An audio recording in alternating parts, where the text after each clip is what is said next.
Coming up next on this edition of In the City. Unfortunately, we start off today with some sad news.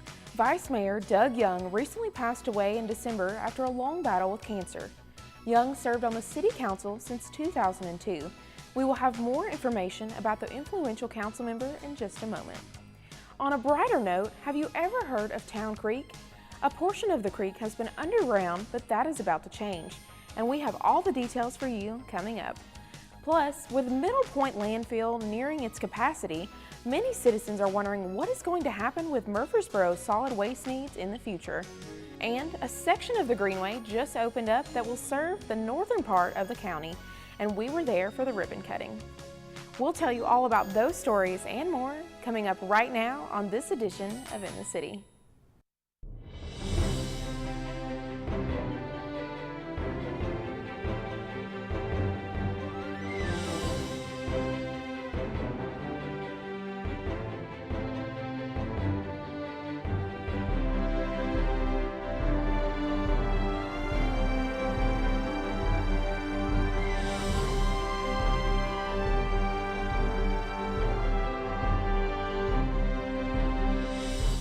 Welcome to another edition of In the City, your source for what's happening right here in the city of Murfreesboro. I'm Cecilia Herrell. Murfreesboro native, Vice Mayor, Council Member, businessman, family man, Doug Young recently lost his battle with cancer Sunday, December 18th. He was 68 years old. Young was elected to the Murfreesboro City Council in 2002 and was elected Vice Mayor in 2014. He was a leading advocate for the funding, planning, and development of the Public Safety Training Center, which was honored in his name during a groundbreaking during November 8 at the former Franklin Heights housing complex. The Rutherford County Chamber of Commerce recently named Doug Young as the inaugural recipient of a Lifetime Achievement Award named in his honor. Young was also the owner of City Tile and Floor Covering Company since 1973. Young was a fixture in the community and helped shape Murfreesboro through his leadership and service. Young served as a member of the Rutherford County Chamber of Commerce, Main Street Board of Directors, the Blue Raider Athletic Association. He also served as a chairman of the MTSU College of Liberal Arts Advisory and Murfreesboro City Schools Foundation Boards, vice chair of the Murfreesboro Planning Commission, past chair of the Murfreesboro Board of Zoning Appeals, and a member of the St. Clair Senior Center Advisory Board and Urban Environmental Commission. Young attended Hobgood Elementary School and graduated from Murfreesboro Central High School. He earned a bachelor's degree from MTSU in 1971. He was commissioned as a second lieutenant in the U.S. Army and served in military intelligence from 1971 to 1973. Young was a lifelong member of the First Presbyterian Church of Murfreesboro. Young served as a ruling elder and Sunday school instructor. Young is survived by his wife of 45 years, Susan, and 3 children, Andrew Young, Julie Young Clark, and Matthew Young, and 4 grandchildren, Catherine and Anna Clark, and Reesley and Ellie Young. He will truly be missed here at the city. A creek that has been underground since the 1950s is hopefully going to come back to the surface thanks to a study to revitalize downtown. The Murfreesboro City Council voted to authorize Griggs & Maloney Engineering to conduct planning and design of daylighting Town Creek from Murphy Springs Culvert near the Discovery Center to South Church Street near Broad Street. Town Creek currently flows in underground concrete culverts and a series of corrugated metal pipes from Murphy Springs to Cannonsburg Village before emptying into Lytle Creek. Town Creek was placed in culverts as part of the development and redevelopment projects in the 1950s and 1960s. Murfreesboro Assistant City Engineer Sam Huddleston addresses the City Council about this project. This is the intersection of Church Street and Broad Street. The blue arrows there show the current location of the Town Creek conveyance. And if you'll recall, we purchased the 3 parcels there in September with the idea that it would give us a lot more flexibility in our design to address the failing infrastructure there in that section of the Town Creek conveyance. We authorized Griggs Maloney a few months ago to work on a conceptual design. Here is a concept of what they have in mind with some open daylighted sections as well as some sections in culvert and I'll trace that for you right here. This part here would be culverted. This stretch here would be open. Again, a culvert here to maintain the access to McDonald's, and then this particular portion would be open as well. By doing that, we eliminate the need to replace failing infrastructure. If you'll recall, we've had some failures in our very large culverts out there.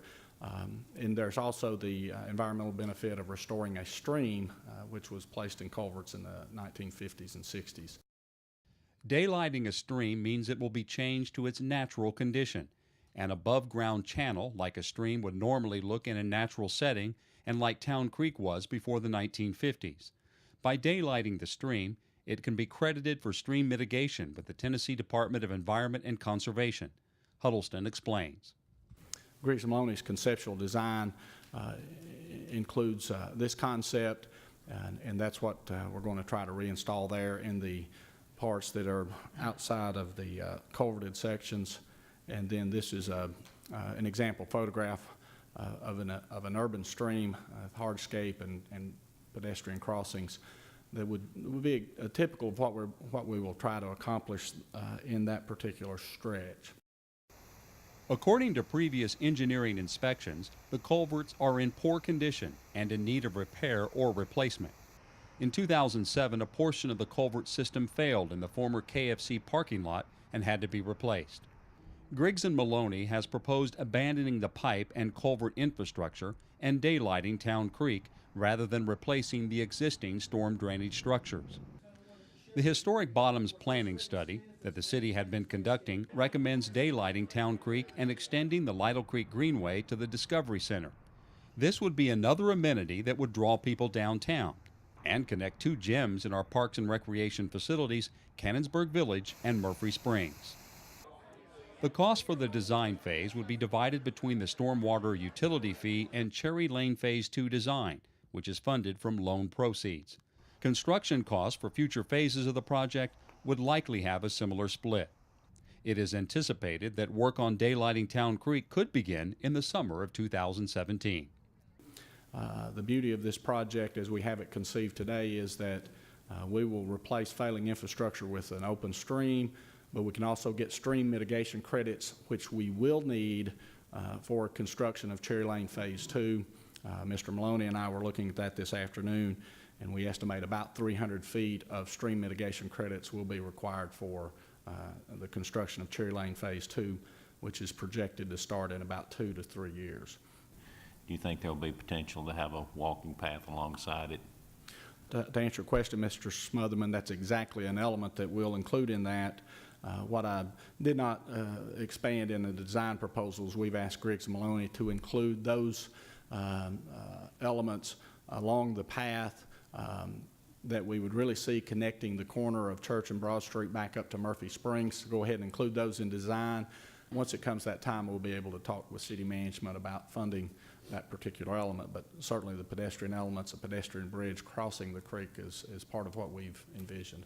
I think that it's almost a requirement that we go ahead and start looking pretty aggressively at that, as well as the other side of Church Street. The sooner the better, I think, because it'll really help stimulate the development, I think, of the Bottoms project as far as getting it going off to a good start. We've been very pleased with the attention that Town Creek has gotten in the Bottoms study. And I think, again, to call attention to the gyms that we have with Cannonsburg and the Lytle Creek Trail, as well as Murphy Springs and Discovery Center, and then being able to link those with a pedestrian connection has a lot of merit. The landfill that services Rutherford County is nearing capacity, so all the local governments have put together a solid waste advisory committee to come up with a solution. And the first meeting recently took place.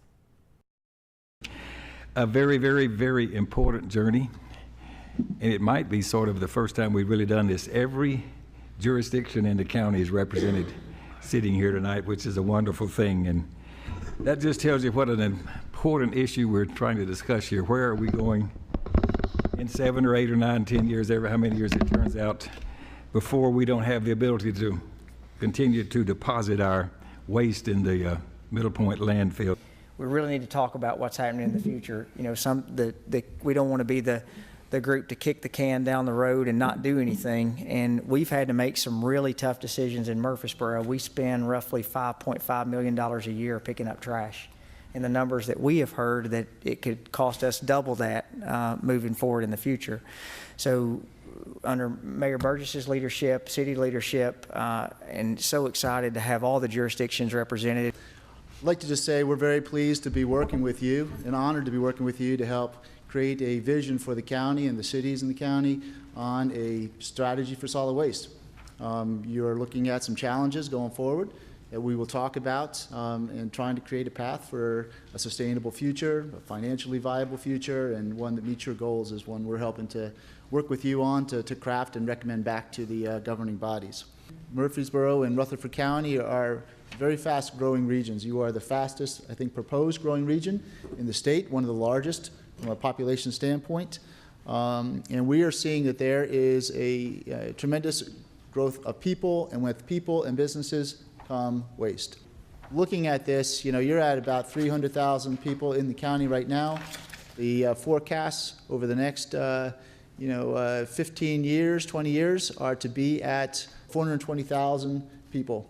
Most importantly, as to why we got brought in, is that your landfill that you are relying on, both as the county and as the regional landfill, is expected to run out of capacity in the next 8 years. The county and the city have what's called host community agreements. And this agreement provides very beneficial financial responses to both the city and the county. And when that landfill closes, those benefits stop.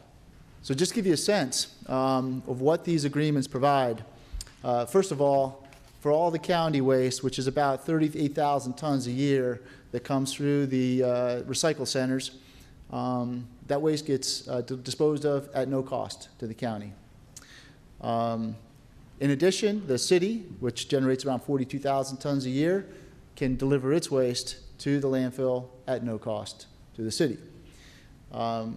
The county receives a benefit, a financial benefit of $1.20 for every ton of out-of-county waste that comes to the landfill, and right now that is about 650,000 tons a year, and that goes right to the county general fund. To give you a sense for when that landfill closes, the loss of the host fee, which is at $1.20, is approximately $780,000 a year. But more importantly, the free disposal that you're currently getting is if you went to a market rate of, say, $55 to send it somewhere, that's both a transportation and disposal number, hypothetically, that's over $2 million a year to the county. For the city, it's $2.3 million. The plan states 9 objectives, but then you have sort of the implied objective and intention of a plan, which is to implement all the strategies that are listed in it. Without an implementation approach, you've got some good ideas, but you're also going to need how you're going to do it, who's going to do it, how you're going to pay for it. The first line on slide 17 is a goal of reducing waste generation. That's a pretty ambitious goal. That you see there, reducing from a statewide average of a little over 5 pounds per person per day to a little more than 3 pounds per person per day. This is the current services that are provided, and we'll go into a little bit more detail on this. And this gives you a sense for both population as well as growth. And as you can see, you know, there is fairly significant growth, especially in the city, in the town of Smyrna. The level of service depends. You know, I think, for example, in city of Murfreesboro, there's a much higher level of service than some of the other communities. The county does provide, obviously, the landfill and the recycle centers, but does not provide collection services per se. So here is a map of the state, as we know, and we wanted to pull this up because it's, again, this is reflecting what tons of landfill disposal. The more intense the color, the more tons out of that county. It is broken up by the counties. And of course, we can clearly identify the 3 large cities plus our other growing cities. What I really want to point out here is it's not only the counties where the cities, with the big cities where we see the intense color, you see regions expanding and growing, a corridor going up from Chattanooga, expanding region around Nashville. This reflects the increase and the growth of the waste, as we've talked about population growth bringing waste generation growth. Right now, Metro Nashville government has a request for proposal to do an update to their solid waste plan. They're about to start a similar process to figure out where they should take their existing system, which has recycling, let's say, about 30% or so, and figure out what to do to get as close to zero waste as possible. There is a pretty innovative facility that got built close to here in Lebanon, a gasification project that takes 64 tons per day of wood chips and sewage sludge to make energy. The biggest waste stream percentage, as you can see in this, from a big major category, is paper. And in paper, whether it be waste cartons from cereal boxes or detergent boxes, things of that nature, all of that fall into the category of paper. The second largest component out there is organics. And organics typically comprise food waste and yard waste. Those are the two major components of organics. Plastics are a big component and a growing component of solid waste. And plastics is not just plastics. We want to talk about the fact that you start with policy. From your policies come, what do you do? What are the programs you are going to implement? How do they affect recycling? What type of education is needed to manage your waste stream? And from there, you have to figure out what technology is going to be used to implement the policies and the programs that you've established. In our proposal, I think we had about an 11-month time frame to do the work. You'll see we have proposed 3 workshops. At some point, I think you will look to get outreach from the community and actually ask their opinion on things. We're hoping to develop what we call a draft strategic plan, and that's for the county and the communities that are in here. And that is a plan that will hopefully be whatever your time period is, 20 years, 30 years, whatever time horizon. I think we're looking at least 20 years from a planning perspective. That plan needs to go through a review process, probably back to your elected officials, to the public. You then want to finalize that plan. You then want to finalize that plan and then implement that plan. So we appreciate you spending your time and the time that you're going to spend over really the next year in helping study, not only study, but hopefully make a recommendation and also see this through implementation. So we really appreciate it. Can't tell you how much we appreciate you spending your time and look forward to meaningful dialogue in the many months to come. Murfreesboro recently hosted the North Murfreesboro Greenway ribbon cutting. This is the newest stretch of Greenway that goes from Walter Hill Dam Recreation Area to a new trailhead on Central Valley Road. This was a joint project with the City of Murfreesboro and the Army Corps of Engineers. This stretch will service the northern part of Rutherford County. I've been all over the world, been to Afghanistan, been to Iraq, been to Bosnia, been stationed throughout the United States. But I will tell you, I tell this to the folks in the district, Tennessee is a special place in the United States. And we are truly blessed. I appreciated the prayer because God has been good.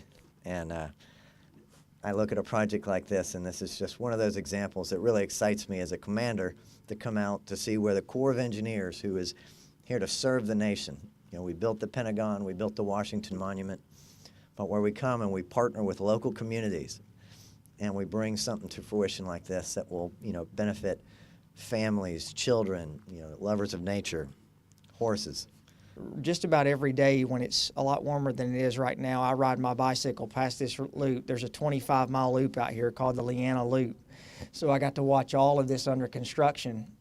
And I want to say, without the help of and the vision of Congressman Gordon, our Greenway trail system would not be here in Murfreesboro, and you see how many people that are on that system on a daily basis.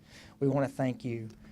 We want to thank Congressman Desjardins' office. Tina, please send our remarks back. I know he's busy right now in Washington, but we want to let you know that how much that we appreciate our delegation's help. And any time on the weekend or during the weekdays that you go out and you see the people that are on our Greenway, I can tell you it is extremely well used and utilized. Last but not least, this is a great example of a partnership with the Corps that we can show how that we all work together for the greater good of our community, not just Murfreesboro, but for the many people who use this that are in our region and for our country. I remember one of the very first big projects that we started talking about was the Murfreesboro Greenway system. And talk about eating your words. I've been doing it for 20 plus years now because I thought, we're spending how much to put a sidewalk next to the river? I didn't get it. And I walk by now, and I live near one of the Greenway systems, and I truly think this is the crown jewel of our Parks and Rec system. It's utilized by every range of citizen that we have. You can't say that for every facility other than the Greenway. So I'm thrilled to have it. I want to thank the Corps, Colonel Murphy. We were talking before the ceremony started. It's been a long and fruitful partnership, and one that we've thoroughly enjoyed on every project, and we appreciate you guys being there with us along the way. Thank you for being a great partner with our city, not only this Greenway, other Greenways, and Discovery Center, Children's Discovery Center. You have really improved the quality of life of our community, and in turn, you've made our community better understand waterways, wetlands, and so it's been, I think, a good two-way street. And also, Mayor and City Council members, thank you. If you hadn't partnered with this, it wouldn't have worked.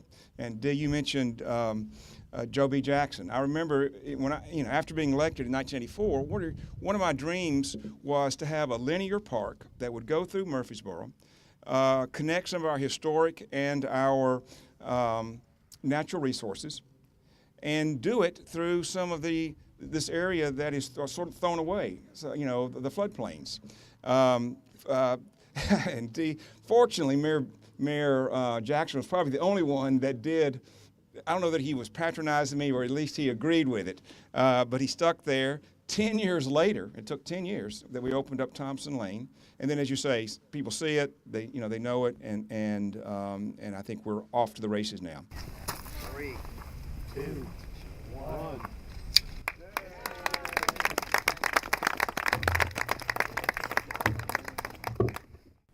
Wildfires recently raged through Gatlinburg, one of Tennessee's top travel destinations.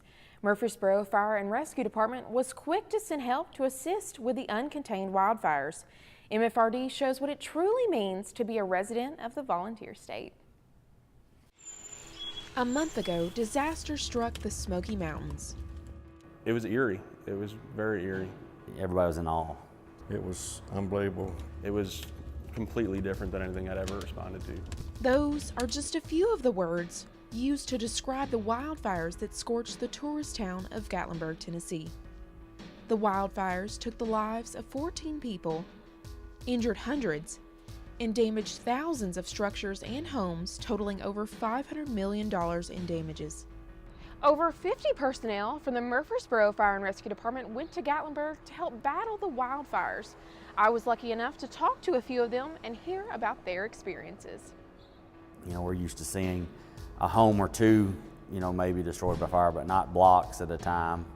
So it was evacuated, so it was really weird for people that had been to Gatlinburg before, in the crowds and the traffic, to just see it completely evacuated. People's lost their lives in this particular fire, and all the wildlife that probably lost their lives and stuff. It was very emotional. At one point, we went to go fill bottles at the Gatlinburg station, and we realized that 2 of the fire personnel there had lost everything, but they were still at work. So it was pretty neat to kind of see how dedicated they were and just to the job, which, all of us would be. It's what we love to do. After we had finished fire operations, I believe it was that Tuesday evening, we had actually gotten together to go out somewhere to eat. And when we walked in, we were talking to people from Gatlinburg and Pigeon Forge. Some of them had lost literally everything. You know, the clothes they were wearing were the only thing they had left. Just to hear some of their stories, it was just moving. And then on top of that, they're thanking us for being there. You know, we didn't deserve that. We're there to do what it is we do on a daily basis. We're there to help out. We didn't need their thanks or anything else for that matter. We were there for them, but at the same time, they're there supporting us. It was rather inspiring, to be honest, seeing how people in Gatlinburg were making it through such a, tough time, losing everything. The fire started due to a lit match being tossed on the Chimney Tops Trail on November 23rd. With no rain and strong winds, the fire destroyed over 17,000 acres and threatened the diverse wildlife population and their habitats. 2 teenage boys have since been arrested on charges of aggravated arson. While the fires may be over, the recovery phase is just beginning. Reporting for CityTV, I'm Cecilia Herrell. Now that the holidays are over, many people are left wondering what to do with those Christmas trees. You can actually drop off your trees to recycle them at Cannonsburg Village or the City of Murfreesboro Public Works Facility, which is located on 4765 Florence Road. Both of these locations will be accepting trees until January 16th. For more information about recycling your tree, please call 615-893-3681. Angela Jackson was recently promoted to the Parks and Recreation Director. Congrats, Angela. Also, longtime golf director Tracy Wilkins is retiring this month, so Marty McCurry has been named the new director of golf. We know the golf department will be in great hands with his leadership. The Parks and Recreation Department always has exciting events going on. With the new year in full swing, many people make a New Year's resolution, and most of the time it involves getting in shape. Well, we have good news for you. You can meet at the Wilderness Station located in Barfield Crescent Park every Thursday at 10 a.m. for a free post-holiday hike. The hikes will last about an hour to an hour and a half, and best of all, it's free. So now you have no excuse. If you have trouble gathering up the motivation to get active, the annual Coffee Marathon may be your solution. The Coffee Marathon that consists of 7 participating coffee shops. You can run or walk these 7 routes. And once you complete the marathon, you receive a unique coffee mug and a car decal to celebrate. The best part is you can complete the marathon on your own time from now until March 31st. The cost is just $25 and you can register at Sportscom or at www.murfreesborotn.gov.